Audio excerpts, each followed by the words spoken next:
พระอารามหลวงตำบลสุเทพอำเภอเมืองจังหวัดเชียงใหม่ประเดชพระคุณหลวงป่อท่านเจ้าคุณพระเทพปริยัติเจ้าคณะจังหวัดเชียงใหม่เจ้าอาวาสวัดเจ็ดยอดพระอารามหลวงตำบลจ้างเผือกอำเภอเมืองจังหวัดเชียงใหม่ พระเดชพระคุณหลวงป่อท่านเจ้าคุณพระเทพรัตนนายกเจ้าคณะจังหวัดลำพูนเจ้าอาวาสวัดพระธาตุเจ้าหริพุนชัยจังหวัดลำพูนพระเดชพระคุณหลวงป่อท่านเจ้าคุณพระรัตนมุนีท่านเจ้าคณะจังหวัดเชียงรายเจ้าอาวาสวัดพระแก้วจังหวัดเชียงรายตลอดจนพระมหาเถรานุเถระเจ้าคณะพระสังฆาธิการภิกษุสงฆ์สามเณรจุตนจุองค์โดยความเคารพขอเจริญสุขเจริญปอนสาธุชนญาติโยมติ่นจองห้องวัดจุหนุ่มเท่าใจยิงขอน้อมต้อนรับทุกท่านเข้าสู่รายการมรดกธรรมกำเมืองตั้งสถานีวิทยุกระจายเสียงวัดฝ่ายหินตำบลสุเทพอำเภอเมืองจังหวัดเชียงใหม่ส่งสัญญาณกระจายเสียงในระบบคลื่นความถี่ FM 104.50 เมกะเฮิรตซ์สถานีวิทยุวัดหนองกายตำบลสันปัญญางอำเภอแม่แตงจังหวัดเชียงใหม่ส่งสัญญาณกระจายเสียงในระบบคลื่นความถี่ FM 99.75 102.0 และ 89.25 เมกะเฮิรตซ์สถานีวิทยุ CM77 วิทยุอินเทอร์เน็ตล้านนากระจายเสียงในระบบคลื่นความถี่ FM 97.5 เมกะเฮิรตซ์สถานีวิทยุพระพุทธศาสนาจังหวัดเชียงรายกระจายเสียงในระบบคลื่นความถี่ FM 99.50 เมกะเฮิรตซ์และสถานีวิทยุคลื่นพระพุทธศาสนาและจริยธรรม FM 96 เมกะเฮิรตซ์ตลอดจนวิทยุชุมชนเสียงต่ำสายหอกกระจายข่าวตามวัดตามวาตามหมู่บ้านต่างๆพร้อมกันนี้ก็ขอเจริญสุขเจริญปอนญาติโยมสาธุชนที่ได้ติดตามรับชมรับฟังทาง Facebook เฟซไลฟ์ต่างเว็บไซต์ต่างๆอาทิ Facebook ของ104ธรรมะคลายเครียดของวัดฝ่ายหิน Facebook วัดวังสิงห์คำแล้วก็หลายๆ Facebook ที่เปิ่นได้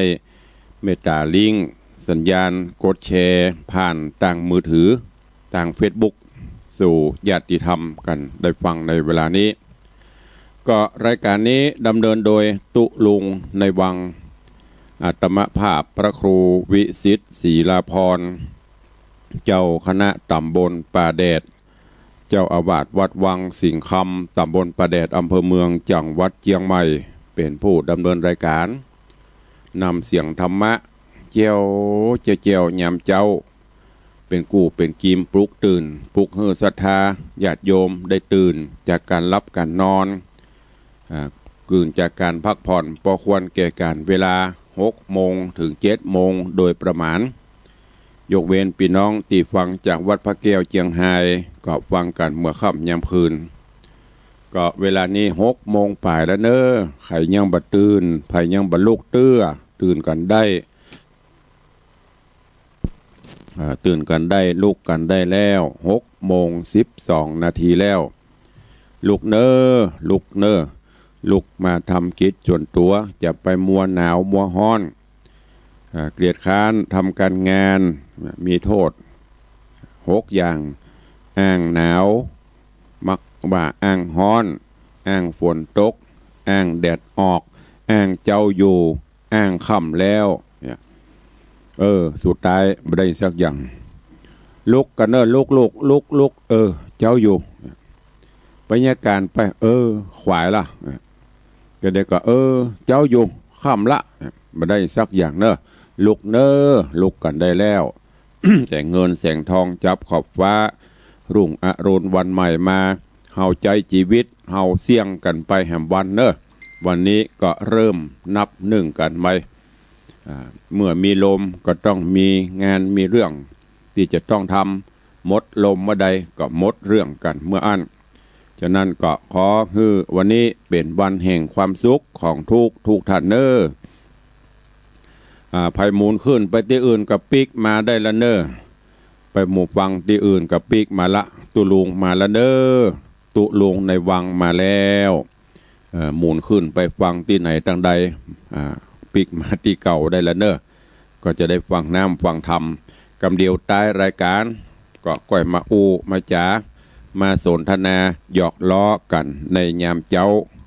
บัดนี้ก็เจิญญาติโยมฟังน้ำฟังธรรมกันก่อนเนอะวันนี้เอาธรรมเทศนาเรื่องพระอินทร์ปันตากำไทยพระห้องพระอินทร์พันตากำเมืองเขาก็พระอินทร์ปันตาตาพระอินทร์นี่มีนักนะตาพระอินทร์เหมือนตาบขนัดไผ่เนี่ยอย่างที่ไหนจะได้ส่องหูเล็งหันมดวันนี้ก็ลองมาฟังเรื่องราวจักเปลี่ยนไปในแนวใดเจิญสาธุชนญาติโยมทั้งหลายติดตามรับฟังพระธรรมเทศนาปืนเมืองเหนือเรื่องพระอินทร์ปันตาณโอกาสบัดนี้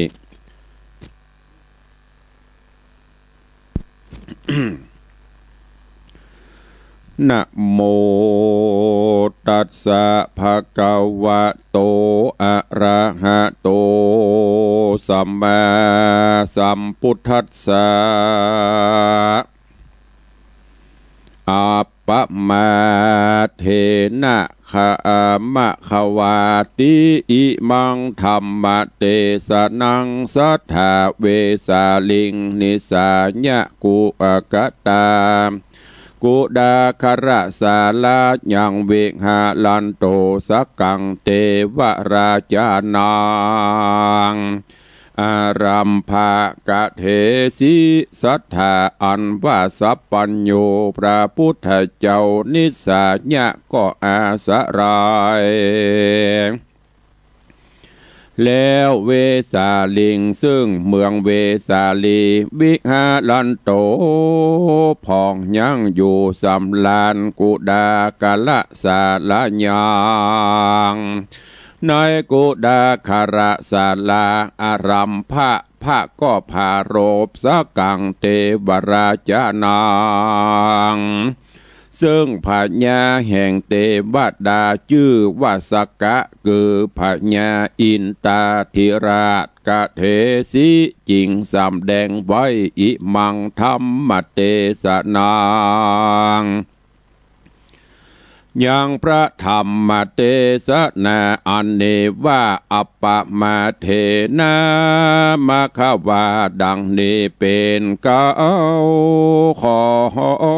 ดหนุ่มเท่าหนอยิงใจสัทธาลามวลหมู่อันอยู่ท่าฟังธรรมจุงดาจำแต่ตนติดสืบสนโดยไปบ้านี่แหละนะ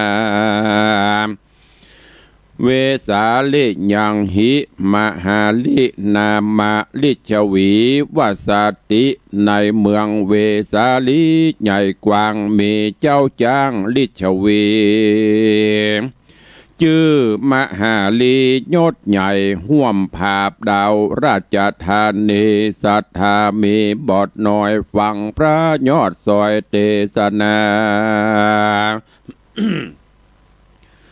ว่าขุนอินตานันเล่าบุญมากเต่าแนะนำได้กระทำบ่พรแต่ชาติก่อนเมินมา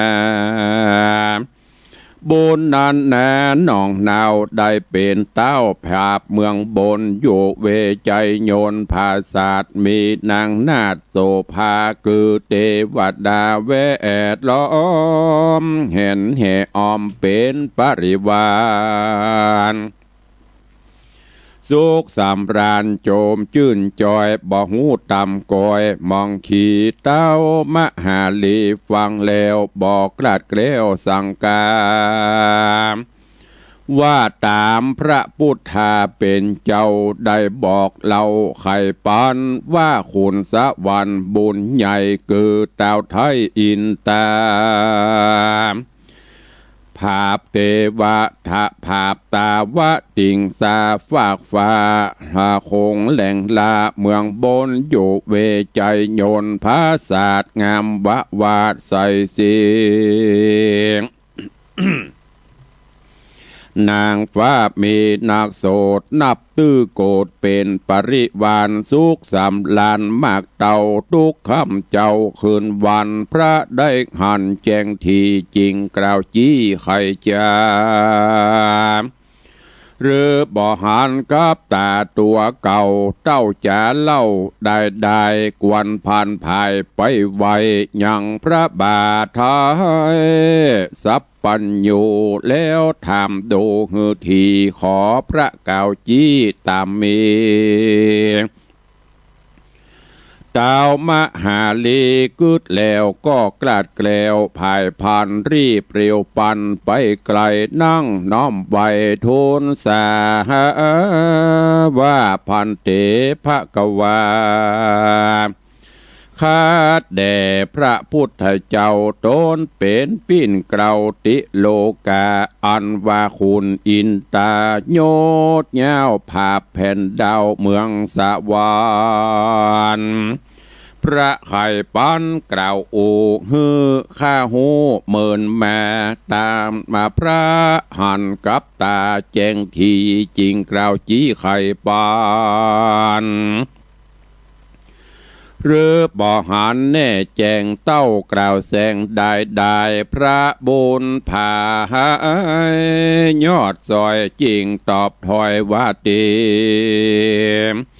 ว่าดูราเต้ามหาลียศใหญ่อันว่าเต้าไทยอินตาเฮาหันกับตาแจงทีจริงกล่าวจี้ตามมี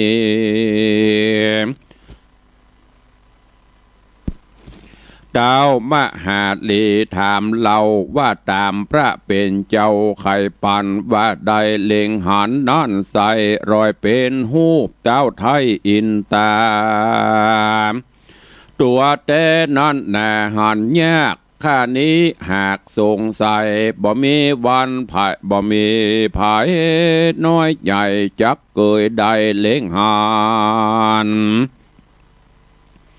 พระคุณทันยอดซอยจริงตอบถอยว่าตีว่าดูราเต้ามหาลียศใหญ่อันว่าเต้าไทยอินตา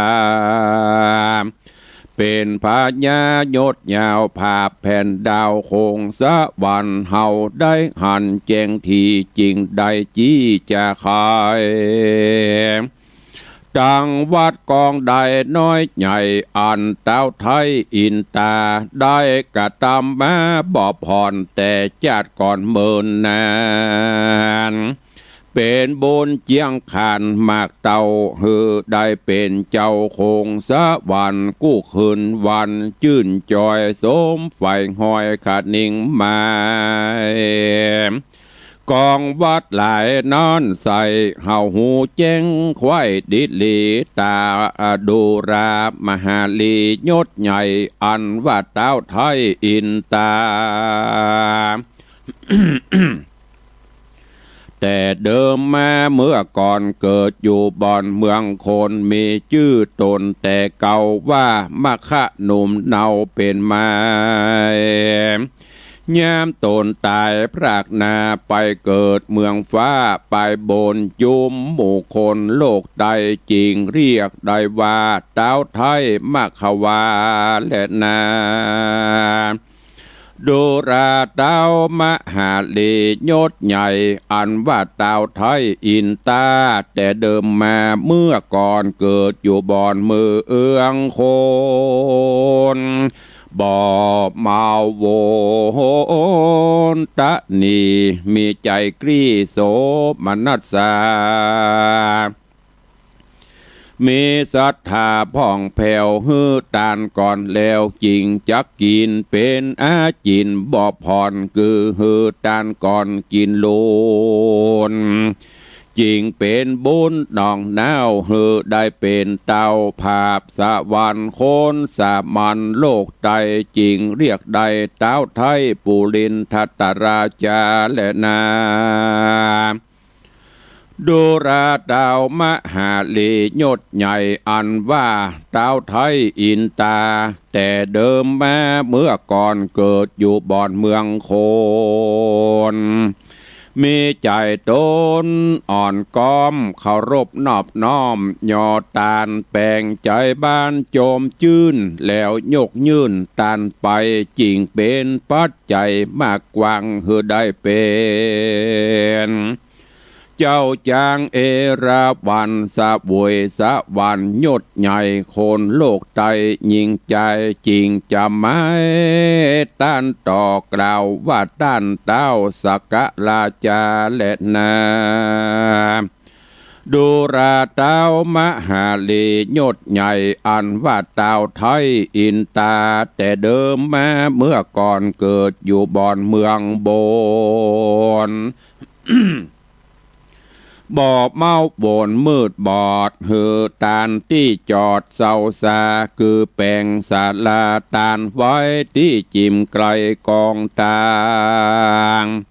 เฮือเป็นปางยังจอดแก่คนหิวหอดยิงใจเป็นบุญไหลโศกยูฮือขึ้นไปสู่สวร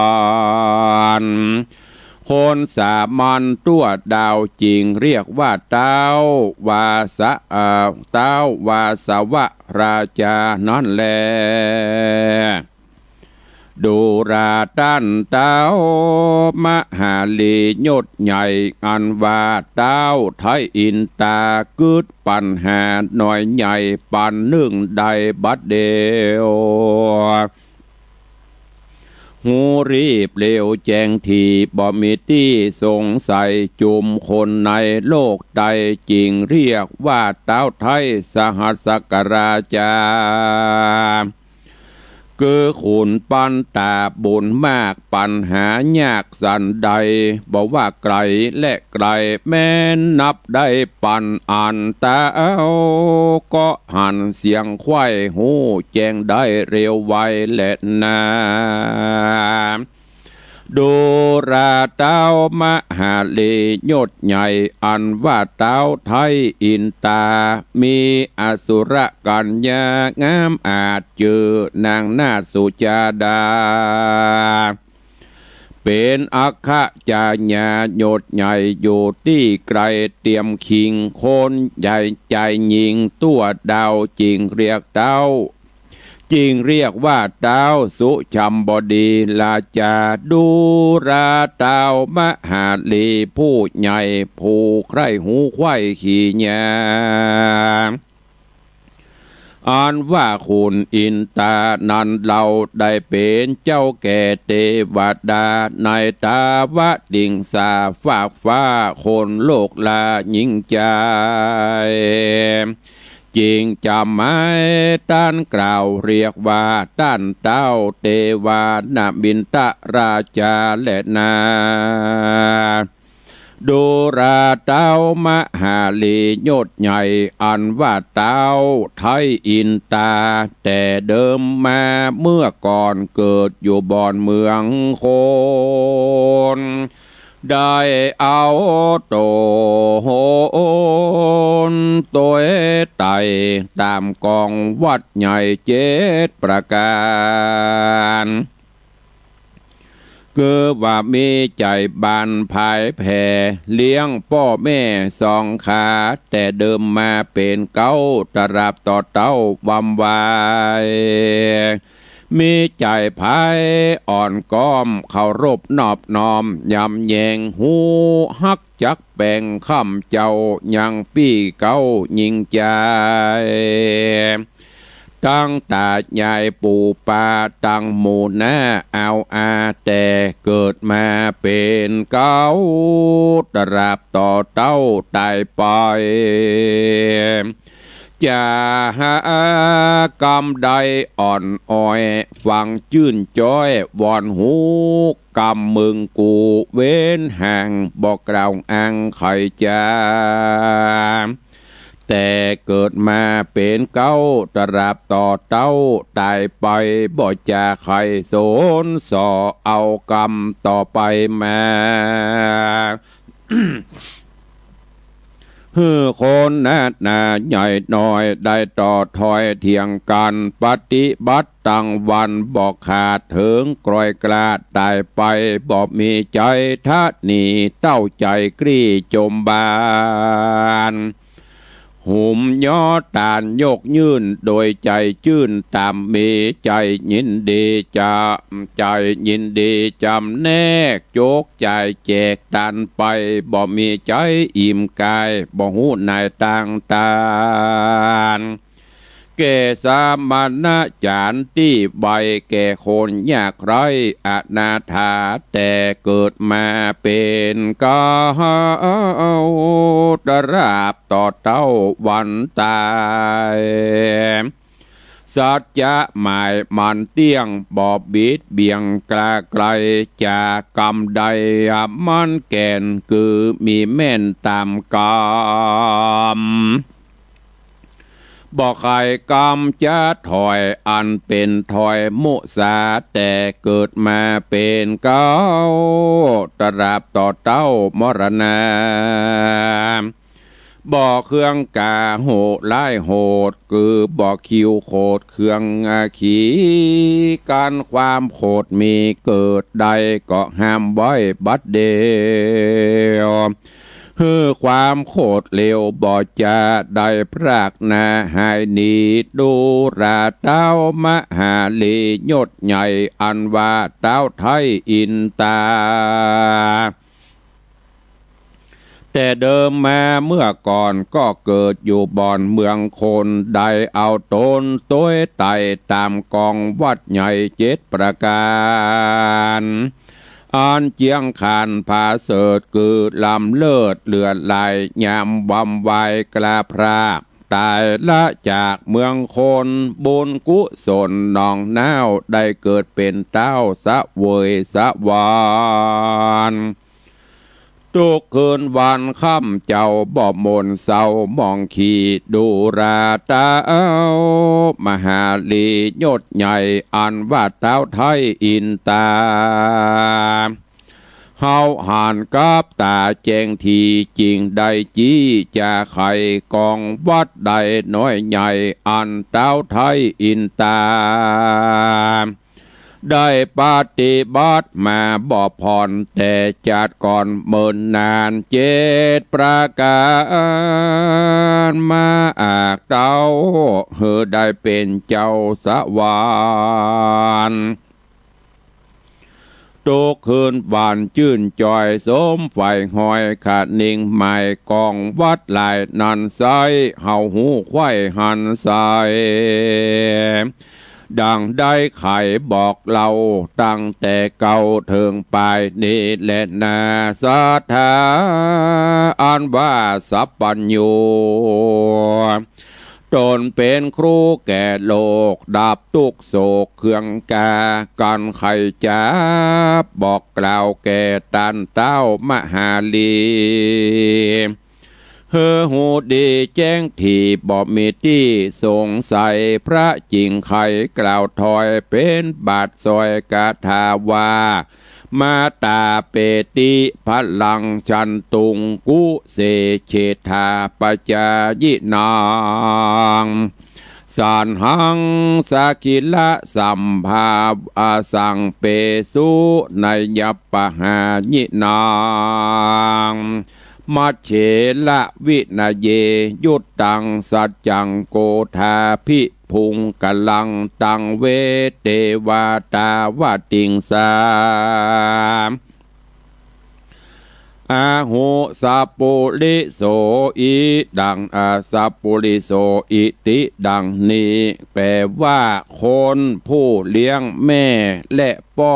เคารพต่อตามรายอย่างปี้หญิงใจตัวเก่าตั้งคนแก่เท่าเอาไขกำจะอ่อนอ้อยฟังจื่นจ้อยวอนยาย หนีเว้นไกลสนสอบบ่เอากรรมต่อไปแม้มีศรัทธายังเจือใจไฟเอื้อยอดตานกำจัดมันทะนีหือหลีกลี่นีหายจากกรรมใดมันแก่นสัจจะแม่นตามมีความเครื่องขีโคดไม่ก็ดับใดสูญหายเตวดาลายทวนนาอยู่จันฟ้าตาวติงสาต่างใครจะต้านเล่าว่าเป็นสัพปุริสะเจ้าทะลงกุลเล็ดนาศรัทธาอันว่าสัพปัญญูยอดซอยจริงต่อถอยวาตีว่าดูลามหาลียดยาวอันว่าเต้าอินตาบ่ละสาปมาดบ่เว้นขาดตังบุญกระทำหนุนบ่พรเปจาดก่อนเมินนานกองวัดเจตประการนี้นั่นใส่ก่อปฏิบัติไข่จุกอันการดับขันกระภาคตายละจากเมืองโคนได้เอาตนไปเกิดในจันฟ้าเลิศตาวติงสาเป็นขุนอินตาโยดเย้าภาพแผ่นดาวเมืองโบนอยู่เวใจยนภาษาดงามวะวาดใส่สีนางฟ้ามีนักโสดนับตื้อโกดเป็นปริวารสุขสำราญจื่นจ้อยบ่ต่ำก้อยมองขี่ย้อนบุญมีมากเต่าแต่งจัดเก่าปังลาง นั่นแหละนาดูรามหาลียศใหญ่อันว่าเต่าไทยอินตาแต่เดิมมาเมื่อก่อนเกิดอยู่บ่อนเมืองโคนมีชื่อตนแต่เก่าว่ามาคะหนุ่มเนาเป็นไม้ได้คงควายสร้างก่อกระทำบุญต่อนำนาย้อนบอดลาสาปมาดสติบอกขาดเสียตนสร้างกุศลจะใจบ่หอนได้วางลาย้อนบ่อลาศาสตร์นั่นเล่ามาคะหนุ่มเนาเมืองโคนจริงเอาตนไปเกิดในจันฟ้าเลิศตาวติงสาเป็นผัดญาโยดยาวภาพแผ่นดาวส่องสะวันอันโคนสามันโลกไตหูแจ้งไข่ขี่ญา ว่าจะตุมมหาลาจิกาเป็นเก้าตาวติงสานันเราเป็นซองเล็ดนาความบ่อประมาทนี้เราอันพระพุทธเจ้ายอดสาปัญโยต้นเป็นครูแก่โลกดับทุกโศกยิ่งใจตั้งนักปราชญ์หลายมวลโมตั้งกล่าวอูย่อกูนะ ว่าเป็นธรรมหนุนช่วยกรรมหือล่วงล้ำอนตะลายหือสมหมายไฟหอยบอกกราดกร้อยไกลกราโคนโลกาโลกไตจักสมไฟขนิ่งหมายบอกว่ายิ่งใจไพรราชบอกว่าอำมาตย์และคุณจักถึงกุลวิเศษอยู่ในเขตโลกีหรือโลกุตระดีพาเสดนิพพานเลิศกะเสมใจย้อนอาสะไรบอกขาดยังความบ่อประมาทดิเลก้อนไขวาตีดังนี้แล้วพระตนแก้วจริงสวาดกถาว่าอัปปะมาเตนะขวัลมะขวาเตวานังเศรษฐตังคโต อาปะมาตังปะสังสันติปมาโทกะลาหิโตสัทธาดังนี้ว่ามาคะหนุ่มเนา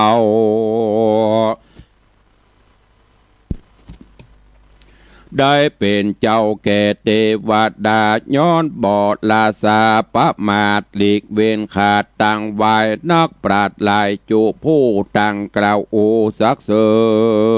ญว่าเนี่ยฮือจำเลินสมไฟคือป่าฮือได้สมหมายอนตรายน้อยใหญ่บ่หอนได้มีมา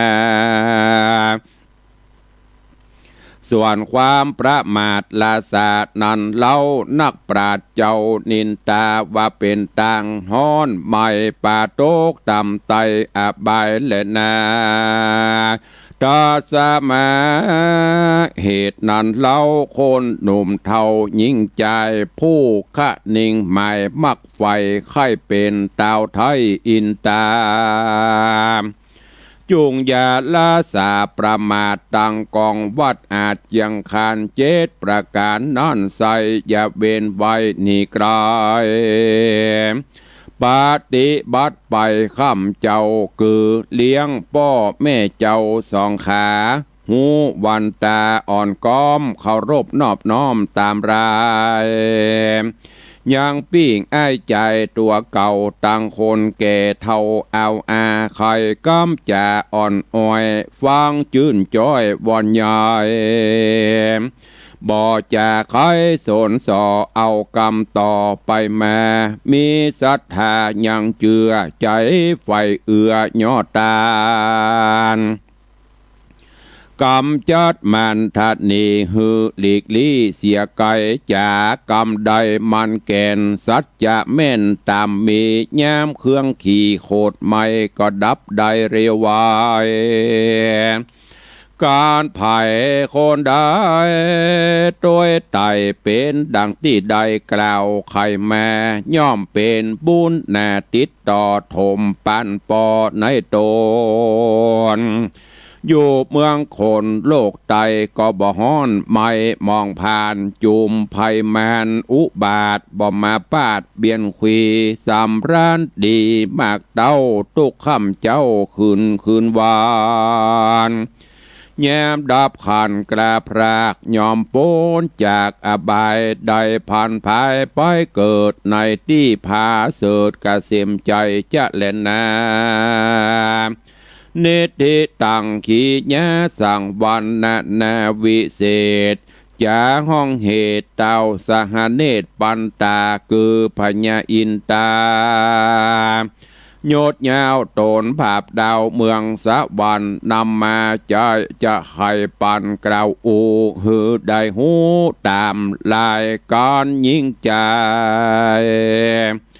น้อยใหญ่ใครไปเป็นดาวไทยอินตาจุงอย่าได้ลาสาปะมาดกองวัดอาจเจ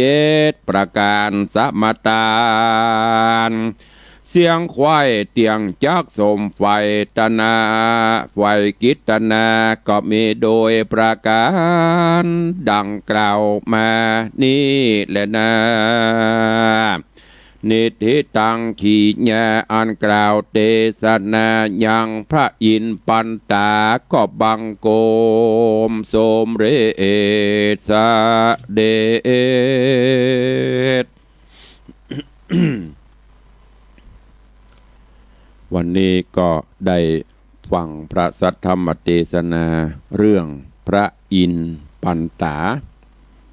คือว่าถึงด้วยเรื่องความเป็นพระอินทร์ในธรรมเปิ้นได้กล่าวว่าเปิ้นได้ตอบคำถามเต้ามหาลีว่าคนเป็นจะนั่นเพราะอะไรอย่างคนที่ได้มาเป็นพระอินทร์นี้สามารถที่ส่องหูเล็งหันบรรเทาทุกข์ของมนุษย์โลกได้หูได้สปะสปันเปิ้นบอกว่าไผใครไปเกิดเป็นพระอินทร์ก็ได้หรืออยู่เมืองคนเท่านี้ก็เป็นพระอินทร์ได้เหมือนกัน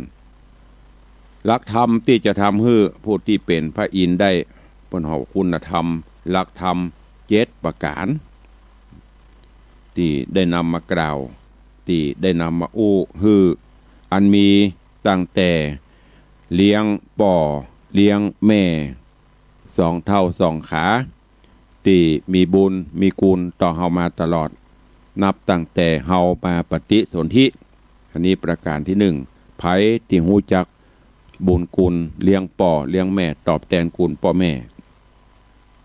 ประการต่อมาเป็นคนที่มีกิริยาวาจาอ่อนน้อมถ่อมตนหูกราบไหว้นบนอบน้อมวันตาเคารพนอบนบบ่ว่าตั้งแต่ในครอบครัวอันมีพี่น้องพ่อแม่ไปจนกระทั่งถึงต่างนอกคนเฒ่าคนแก่พี่น้องเอาอาปะไผก็ยกมือไหว้มือสาอูจาม่วนเพราะบ่มีบัจจากรรมกระด่างกระเดืองมึงกะมึงกูบ่าไอหรืออูจาที่มันเสียดแตงวันนี้เป็นต้นอูแต่กำม่วนกำเพราะไผฟังก็รื่นหูจื่นใจบ่อูบ่จาไขบ่โสนบ่ซอบ่เก็บเอากำเหนือไปกำใต้บ่เอากำใต้มาไว้กำเหนืออูง่ายๆก็คือบ่ยุแยงตะแคงรั่วบ่ใส่ไข่ใส่ความไผมีศรัทธายังเชื่อในกุลเกี่ยวเจ้าทั้งสามประการเอาพระพุทธพระธรรมพระสงฆ์เป็นสรณะที่เปิ้งมีใจมักยอตานกึดกินกึดตานจำศีลกินตานปั่มเปงภาวนาเป็นคนที่บักขี้จิบักขี้เหนียวบัตนัดธนีไว้ ตลอดจนอูจากำใดก็คือสัจจะเป็นคนที่มีสัจจะอูที่ไหนมีที่หันหันว่าหันหูว่าหูมีว่ามีบ่มีกับบ่มีบ่ใส่ไข่ใส่ความเลาะและลองแหลงอันเนี้ยอูไผ่บ่ค่อยเชื่ออันนี้เป็นพระอินทร์บ่ได้แย้เมื่อโคดเมื่อไหม้อย่างขึ้นมาก็คือเอาธรรมะเข้าดับเอาธรรมะเข้ากำกับกำกายตัวหูจักมีสติมีสัมปชัญญะบ่ปล่อยให้มันความโหดความเกลียด เข้ามาลุกลาวีลำไปอันเนี้ยภายปฏิบัติได้จะเนี้ยเพิ่นบอกว่าสามารถที่เป็นพระอินทร์ได้แม้แต่อยู่เมืองคนนี่ก็มีคนเคารพนับหน้าถือตามีคนอินดูขุนนาบัดตกทุกข์ได้ยากฉะนั้นฝากไว้เนอะกับญาติโยมทั้งหลายเฮาสังเกตปะเตอะคนที่เป็นอยู่ในมนุษย์โลกเมืองคนนี่เป็นคนมีศีลมีธรรมจิตใจเป็นศีลเป็นธรรมบักกดในขอบางงอในกระดูกอูไหนมีหันสัจจะวาจากิริยามารยาทเคารพนอบนบปูจาดัวบาปเก่งกลัวต่อบาปอกุศลที่จะเกิดขึ้นมีพ่อมีแม่ดูแลเลี้ยงดูปู่เสือเอาดีมีพี่มีน้องกับพ่อไว้กันไปเนี่ยลองคืดพอถ้าตั้งแต่ครอบครัวปีออกท้องน้องออกทัดถูกลงปงกันอู้ม่วนจาหวานดูแลพ่อแม่อ้ายบ่ได้พอน้องดูแลน้องบ่ได้อยู่กลางดูแลอย่างอันเนี้ยมันม่วนใจเหมือนอย่างพระอินทร์มีความสุขก็ฝากไว้กับญาติโยมเฮาเจ้าข้าทั้งหลายเนอะฟังทำเรื่องพระอินทร์ปันตาแล้วก็นำไปคิดพิจารณาเอาไปใช้ในการดำเนินชีวิตประจำวัน วันนี้ก่อนที่จะได้อู้ได้จ่าประสานนามัยตุลุงก็ขอนำเรียนและจะเริญปอนแจ้งญาติโยมทั้งหลายเนอะตามที่ตุลุงได้ประชาสัมพันธ์เชิญชวนญาติโยมร่วมพิธีมหาพุทธาภิเษกเสกซ่อมย้อมยกสารูปพุทธปิมปาพระเจ้าทองคำหลวงป่อพระสิงห์คำและสารูปพระเจ้าในวิหารหลวงซึ่งได้ปิดทองปิดคำโมดตอนนี้แล้วก็ได้กำหนดการจะมีพิธีมหาพุทธาภิเษกขึ้นในคืนวันที่31ตลอดคืนหุ่งเต้าแจ้งมีการกวนเข้าติบแล้วก็วันที่1ก็จะมีพิธีมังกละมงคลสืบโยนราชดาฮือกับญาติโยมศรัทธาวันนี้ก็ขอแจ้งเนื้อกำหนดการต่างๆ ยังมีเหมือนเดิมยังมีเหมือนเดิมเนอะบ่ได้งดจัดตามเดิมแต่ว่าจะมีการเข้มงวดตรวจตราในมาตรการของกระทรวงสาธารณสุขเว้นระยะห่างคัดกรองผู้ที่เข้าร่วมงานก็โดยการที่วัดไข้ ล้างเจียวใส่แมสใส่หน้ากากเนี่ย เข้าไปอันนี้ก็จะเป็นการป้องกันเพราะว่างานได้ตระเตรียมมา95%ล่ะพระพุทธรูปอย่างต่างๆขึ้นไปตั้งโต๊ะสถานที่เตรียมไว้หมดล่ะก็เลยนำเรียนพระมหาเถระครูบาอาจารย์ผู้หลักผู้ใหญ่เปิ้นก็บอกว่ากำเป็นอย่างเตรียมไรก็ทำไปแต่ขอให้มีมาตรการเข้มข้นในด้านการตรวจคัดกรองผู้เข้าร่วมงานเพราะฉะนั้นญาติโยมอีพ่ออีแม่ที่จะมาก็มาได้เนอะบ่ได้งดนะงานมีเหมือนเดิมแต่ว่าก็ขอเมตตาได้ดูแลใครมีหน้ากากก็เอาหน้ากากใส่หน้ากากสวมใส่หน้ากากมาถึงวัดก่อนเข้าวัดเพิ่นก็จะคัดกรองก็บ่เป็นหยังบ่ต้องพะวงบ่ต้องตกใจเปิ้นว่าจะไปตระหนกเกินไปจะไปกลัวเกินไปแต่ต้องป้องกันนั่นก็คือใส่หน้ากากเวลาออกบ้านออกจองล้างเจียวล้างมือวันนี้ได้เตรียมเจียวไว้เจียวล้างมือก็เตรียมไว้แมสหน้ากากก็เตรียมไว้แล้วก็ประสานขอความร่วมมือไปทางเจ้าหน้าที่สาธารณสุขเจ้าหน้าที่อสม.เปิ้นก็จะมาดูแลสำหรับอีป้อยแม่ที่ฮู้ว่าโอ้วันนี้จืดเหนื่อยมันบ่ม่วนก็บ่ต้องมาก็ได้มันเป็นหยังถึงจะมาก็มาได้แต่ว่าเวลาเพิ่นวัดไข้ถ้าไข้มันมีก็เฮาจะบ่ได้เข้ามา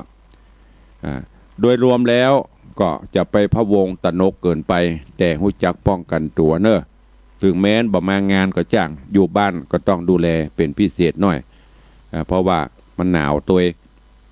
ก็เป็นห่วงแต่ว่างานเขาได้ตระเตรียมกันไปแล้วก็ต้องมีมาตรการป้องกันตามมาตรฐานของกระทรวงสาธารณสุขเปิ่นสั่งการมาเพื่อร่วมแรงร่วมใจป้องกันกันเนอะ